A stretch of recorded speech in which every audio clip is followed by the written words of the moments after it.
আজি দিছপুৰত কেবিনেট বৈঠক আছিল। কেবিনেটৰ পিছত মুখ্যমন্ত্ৰী হিমন্ত বিশ্ব শৰ্মাই সংবাদমেল সম্বোধন কৰিলে। কেবিনেটত কি সিদ্ধান্ত লোৱা হ'ল চাওক।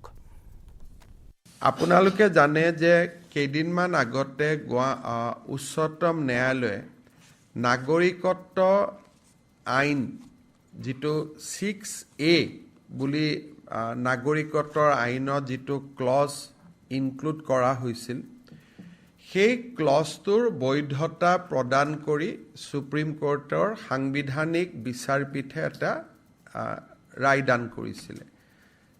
এই ৰায়দানটোৰ উদ্দেশ্য আছিলে যে ভাৰতৰ আন ৰাজ্যত বিদেশী নাগৰিকৰ সময়সীমা 1951, কিন্তু অসম চুক্তিয়ে ইয়াক 1971 কৰে।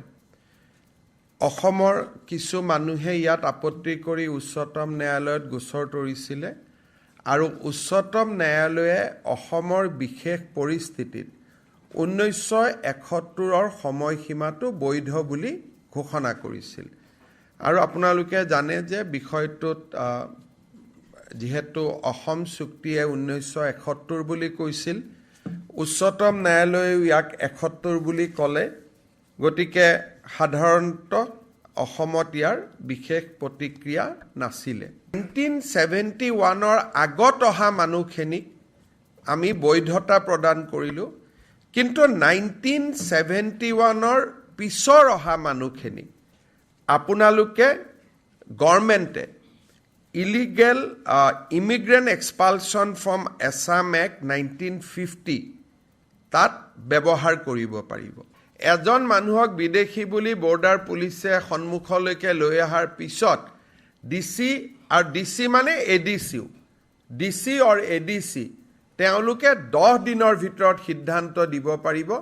সিদ্ধান্ত দিয়াৰ পিছত আমি কোনো এম্বেচিক যোগাযোগ কৰিব নালাগে, আমি ডিৰেক্টলি তেওঁক ইভাকুৱেশ্যন কৰিব পাৰিম। এইখন আইনৰ লগত NRCৰ কোনো ৰেফাৰেঞ্চো নাই, NRCৰ কোনো সম্বন্ধও নাই। আৰু উচ্চতম ন্যায়ালয়ে ইতিমধ্যে কৈছে NRCত নাম থাকিলেও নাথাকিলেও বিদেশীয়ে যদি বিদেশী বুলি প্ৰুভ হয় তেওঁ যাব লাগিব। ক্লজ এটাই যে ডিচিয়ে যাকে ফৰেনাৰ্ছ বুলি ভাবে তাকে পুছবেক কৰিব পাৰে। আপোনালোকে এটা কথা বুজি চাব যে অসমৰ বঙালী হিন্দু মানুহ 1971ৰ আগত অহা, নহ'লে সুবিধা পাই তেওঁলোকে কিয় এপ্লাই কৰা নাই? CAখনতো আজি আইন হয়, দেশৰ আইন হয়। দেশৰ আইন হোৱা স্বত্তেও 12জন বঙালী মানুহে এপ্লাই কৰিছে। তাৰ মানে কি যে বঙালী মানুহখিনিৰ মনত কনফিডেন্স আছে যে আমি ভাৰতীয়, আমি কিয় এপ্লাই কৰিম? 100 rupeesৰ এটা কইন উলিয়াইছে, মই অলপমান কাৰেক্টেড, ষ্টেণ্ড কাৰেক্টেড, 10 টকীয়া হ'ব পাৰে, 100 টকীয়া হ'ব পাৰে, মই যাতে ভুল নহয় দ্বিবেদী থোৰা চেক কৰকে বাতান। ভূপেন হাজৰিকা ডাঙৰীয়াৰ প্ৰতিচ্ছবিতে সৈতে তেওঁলোকে প্ৰকাশ কৰিছে। ইতিমধ্যে মিনিষ্ট্ৰী অফ ফাইনেন্সে তাক নটিফাই কৰিছে। এই মুদ্ৰাটো প্ৰধানমন্ত্ৰী ডাঙৰীয়াই উদ্বোধন কৰিব। 1 ঘণ্টা 15 মিনিটৰ অনুষ্ঠান সামৰি 1 নম্বৰ গেষ্ট হাউচত প্ৰধানমন্ত্ৰীয়ে নিশা কটাব। 14 তাৰিখে 11 বজাত তেখেত মঙলদৈত উপস্থিত হ'ব। মঙলদৈত তেখেতে Darrang medical college, nursing college আৰু GNM স্কুলৰ আধাৰশিলা স্থাপন কৰিব। 567 crores। তাতে তেওঁ নাৰেংগী আৰু কুৰুৱাৰ মাজত ব্ৰহ্মপুত্ৰৰ নতুন দলঙৰ আধাৰশিলা স্থাপন কৰিব প্ৰায় 1200 কোটি টকা। গুৱাহাটী ৰিং ৰোড, যিটো ৰিং ৰোডে নাৰেংগীৰ পৰা যোৰাবাদ হৈ বাইহাটা চাৰিআলিৰ পৰা কুৰুৱা হৈ গোটেই গুৱাহাটীখনক এটা আৱৰ্তৰ ভিতৰলৈ লৈ আহিব। ৰিং ৰোড এটা নিৰ্মাণ কৰিব, 4,500 কোটি টকাৰ প্ৰজেক্ট। এই প্ৰজেক্টটোৰো শিলান্যাস কৰিব।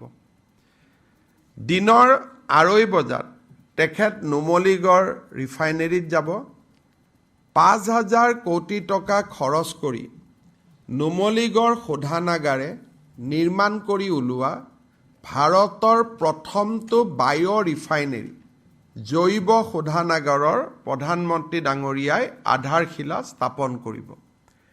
বাঁহৰ পৰা ইথানেল আৰু কেইবাটাও প্ৰডাক্ট এই জৈৱ ৰিফাইনেৰীটোৰ জৰিয়তে নিৰ্মাণ কৰা হ'ব। ট্ৰায়েল ৰান হ'ল, পাইলট ৰান হ'ল, নুমলীগড় ছাকচেছফুল হৈছে। ইয়াৰ পিছত তেখেতে এটা